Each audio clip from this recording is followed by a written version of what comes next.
Tide fans, come on in. Let's huddle up. Let's talk some football.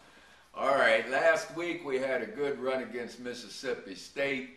Coach Saban was really happy with the way the team bounced back from the loss at LSU.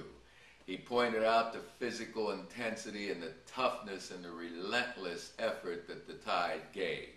And, coming back from an awful feeling of a loss, got to give our players a lot of credit for getting out there and getting that win against the tough Bulldogs.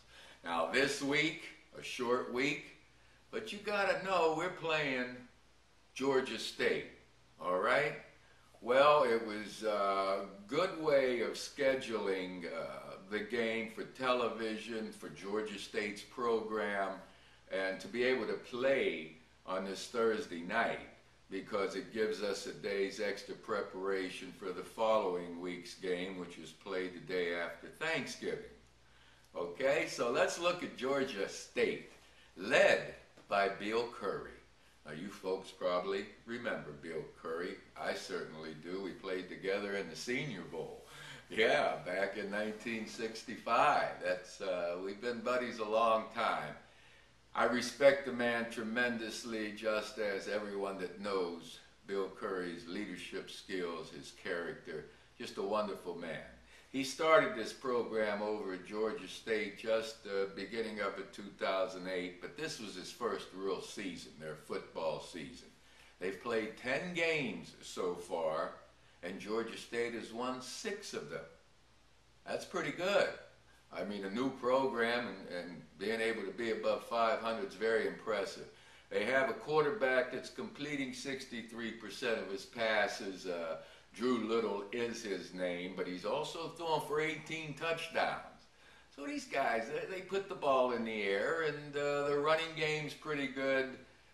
They're averaging 4.5 yards a carry. But folks, I want to point out that one of the receivers also, Danny Williams, has 53 catches. But you see, my heart's not in building up the Georgia State team because they are outclassed in this game by the Alabama players in a sense. We have bigger players, stronger players, faster players across the board. This is a new program. I believe our Tide's going to do all right, but as fans and as a former player and a fan, I always hated to see anyone get injured out there.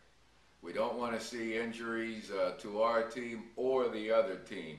And it scares me thinking about being, if I were a Georgia State fan, going into Tuscaloosa, Alabama to play the mighty Crimson Tide. Oh, well, it'd be a good trip to come over to Tuscaloosa for those Panther fans, but you know they got to just be keeping their fingers crossed and hoping that their players don't get injured and play the best game possibly that they can, just to keep it close. I can see our Tide dominating the game, of course. And without going any further, I want to point out that Julio Jones deservingly is a semifinalist for the Freddie Biletnikoff Award.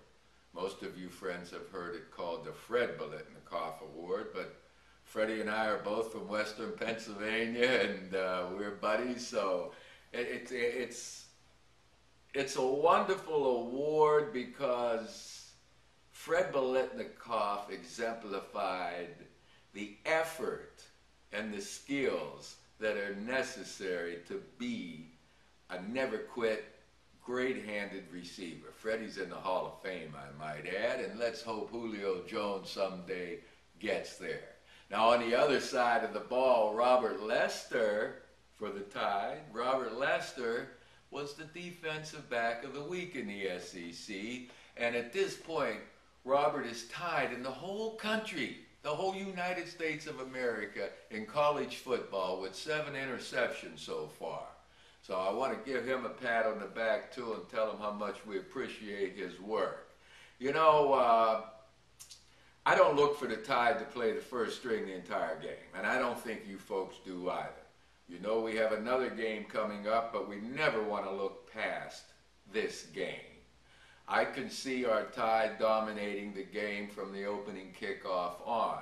And if that happens, which we're all pulling for, we're going to give our first string offense, our first string players on defense, somewhat of a rest. I would be surprised that if we don't have the game in hand sometime before halftime, I'd be shocked. And the second thing is, I want to see A.J. McCarron and Lacey and some of those backup guys on both offense and defense getting some good experience. Not necessarily experience for the week following, but getting some good experience in case we need them next week, and certainly for later on next year. The one thing that we really need is you fans at home that are going to the stadium to get behind the Tide early. We want some electricity. You got to get the players fired up. Now, I know they're going out there to play hard and all that, but it's hard for players to get fired up for an opponent that you know you have a better team than they do. But one thing will fire them up. When they hit that field tonight, they hear you folks giving them that dadgum effort, noise, excitement, backing, pats on the back, all that. That's going to fire up our Tide, and they're going to jump all over Georgia State.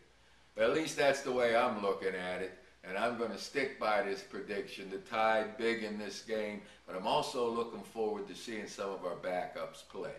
All right? Let's come out of this game healthy, and Georgia State, I wish you the best of luck, man. I hope you can stay healthy, and the Tide is going to win tonight, all right? All right, folks, I'll get back to you later on. Roll, Tide! Ready, break!